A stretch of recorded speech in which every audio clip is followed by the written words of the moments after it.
Friends, તમારા બધાનું સ્વાગત કરું છું. હું આજે લઉં છું અપૂર્ણાંકના ભાગાકાર. અપૂર્ણાંક સંખ્યા જે છે એના ભાગાકાર. અપૂર્ણાંકના જે આપણે ગુણાકાર જોયા એની જેમ જ આ ભાગાકાર છે. જોઈએ આપણે તો નાની રકમથી જોઈએ. પેલો દાખલો જોઈએ. દાખલા તરીકે 2/3 ભાગ્યા 4/2. હવે જો ભાગાકારની નિશાની વચ્ચે છે એટલે પછીની જે સંખ્યા છે એ બદલી જશે, અંશની છેદ આવી જશે, છેદનો અંશ થઈ જશે. જો તો આ પ્રમાણે 2/3 ગુણ્યા ભાગાકારની જગ્યાએ ગુણાકાર આવે એટલે પછીની સંખ્યા છે એ અંશનો છેદ થઈ જાય એટલે છેદનો અંશ થઈ જાય એટલે 2/4 આવશે. પછીની સંખ્યા છે એ બદલી જાય છે. હવે છેદ ઉડે એ પ્રમાણે ઉડાડવાના. 2 2 2 4. અહીંયા પાછા 2 2 નીકળી જશે એટલે જવાબ આવશે 1/3. એટલે કે 2/3 ભાગ્યા 4/2 નો જવાબ આવશે 1/3. આ છે એ જવાબ આપણો આવે છે. ત્યાર પછી બીજો લઈએ કે 6/8 ભાગ્યા 1/2. એમાં પણ પછીની સંખ્યા જે છે બદલી જશે. 6/8 ગુણ્યા ભાગાકારના ગુણાકાર કરીએ તો આ જે છે રકમ છે એ બદલી જાય છે એટલે અંશનો છેદ થઈ જાય છે અને છેદનો અંશ થઈ જાય છે. હવે અહીંયા 4 2 ચોક 8 આવશે બરાબર 6/4. હજી આપણે 6/4 હજી આને સાદુરૂપ આપી તો 3 × 2 4 એટલે 2 × 2 એટલે જે આ 2 નીકળી જાય એટલે આનો જવાબ આવે 3/2. એટલે કે 6/8 ભાગ્યા 1/2 બરાબર જવાબ આવશે 3/2. આગળ જોઈએ આમાં તો 2 કર્યા. હવે આપણે ત્રીજો દાખલો લઈએ કે 4/5 ગુણ્યા 25/6 ભાગ્યા 5/2.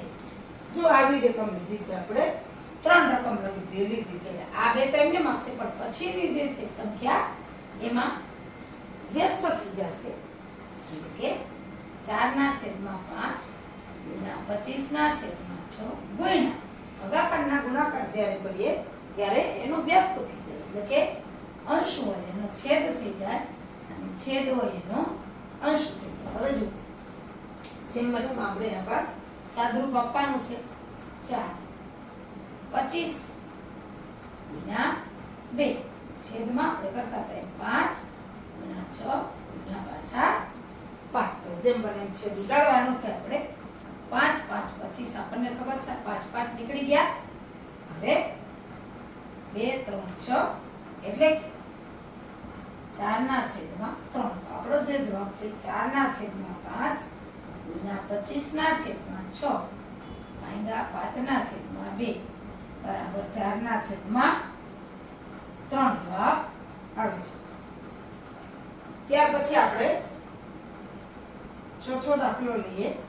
ઘણા બધા તમે ઉદાહરણો લઈ અને દાખલાઓ કરી શકો. 7/9 ભાગ્યા લઈએ આપણે 3/2.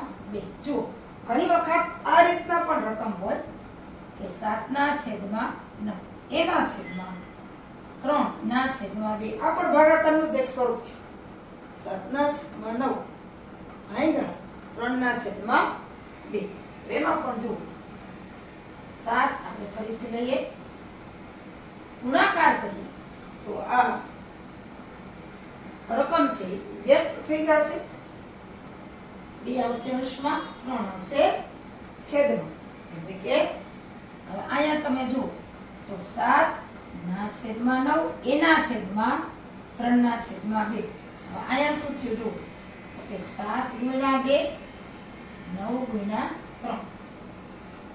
હવે 7/9 છેદમાં 3/2. 2 છે છેદનો છેદ છે અંશમાં આવશે અને 9 છે એ અંશનો છેદ છે એ છેદમાં આવશે. 2 છે એ છેદનો છેદ અંશમાં અને અંશનો છેદ છેદમાં. એ રીતે પણ આપણે દાખલો કરી શકીએ. એટલે કે અંશ છેદમાં જ્યારે આવી રીતના રકમ હોય ત્યારે અંશનો છેદ છેદમાં અને છેદનો છેદ અંશમાં. અંશનો છેદ 9 છે છેદમાં અને છેદનો છેદ છે 2 એ અંશમાં. એ રીતના આવે. અહીંયા આવશે 7 ગુણ્યા 2 એટલે 14 અને 9 ગુણ્યા 3 એટલે 27. એટલે આ આપણે જે દાખલો છે કે 7 ના છેદમાં 9 ભાગ્યા 3 ના છેદમાં 2 અથવા તો આ રીતને કે 7 ના છેદમાં 9 ભાગ્યા 3 ના છેદમાં 2 એનો જવાબ આવે 14 ના છેદમાં 27. આ રીતે આ જવાબો બધા આવે છે. એટલે અપૂર્ણાંક છે એનો ભાગાકાર આ રીતે થાય છે. હવે આપણે જે અપૂર્ણાંક છે એમાં દશાંશ અપૂર્ણાંક લઈએ અને એવી રીતે એનો પણ આપણે ભાગાકાર કરીએ. ધારો કે આપણે 4 દાખલા કર્યા. પાંચમો દાખલો આપણે લઈએ કે 0.4 ભાગ્યા 0.7. આ છે દશાંશ અપૂર્ણાંક. એમાં આપણને ખબર છે કે 4 ના છેદમાં 10 ભાગ્યા 7 ના છેદમાં 10. આપણે જ્યારે પોઈન્ટ કાઢીએ ત્યારે છેદમાં આપણે પોઈન્ટ પછી એક આંકડો હોય તો 10 મૂકીએ છીએ. તો 4 ના છેદમાં 10 ગુણાકાર. આ ગુણાકાર થશે એટલે પછીની સંખ્યા છે એ વ્યસ્ત થઈ જશે. એટલે 10 ના છેદમાં 7. તો 10 10 નીકળી જાય એટલે કે 4 ના છેદમાં 7 એટલે 0.4 ભાગ્યા 0.7 એનો જવાબ આવશે 4 ના છેદમાં 7. એવી રીતના પછી આપણે પછીનો દાખલો કરીએ કે 3.5 ભાગ્યા લઈએ 0.5. જોઈએ આની બાકી આપણે તો એના બરાબર આપણે કહીએ કે 35 ના છેદમાં 10 ભાગ્યા 5 ના છેદમાં 10.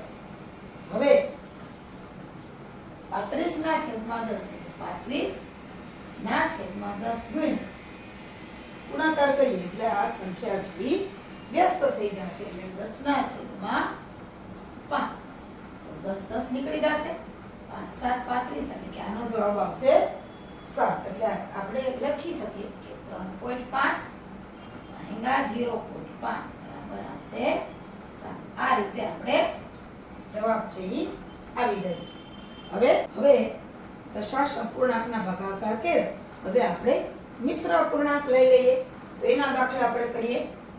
તો એના પછી આપણે લઈએ મિશ્ર અપૂર્ણાંક. એટલે 3 પૂર્ણાંક 2 પંચમાંશ કોઈ પણ લઈએ ભાગ્યા 7 પૂર્ણાંક 1 દૂતીયાંશ. જે મિશ્ર અપૂર્ણાંક છે. પૂર્ણાંક પણ છે અને અપૂર્ણાંક પણ છે.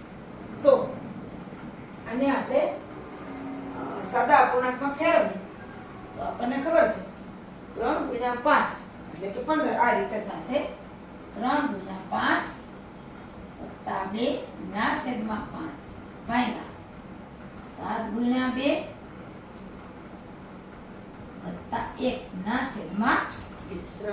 3 ગુણ્યા 5 વત્તા 2 ના છેદમાં 5 અને 7 ગુણ્યા 2 વત્તા 1 ના છેદમાં 2. એટલે આનો જવાબ આવશે 3 પંચા 15 વત્તા 2 ના છેદમાં 5 ભાગ્યા 7 દુ 14 વત્તા 1 ના છેદમાં 2 બરાબર. હજી એનું સ્વરૂપ આપી દઈએ તો 17 ના છેદમાં 5 ભાગ્યા 14 ને 1 15 ના છેદમાં 2.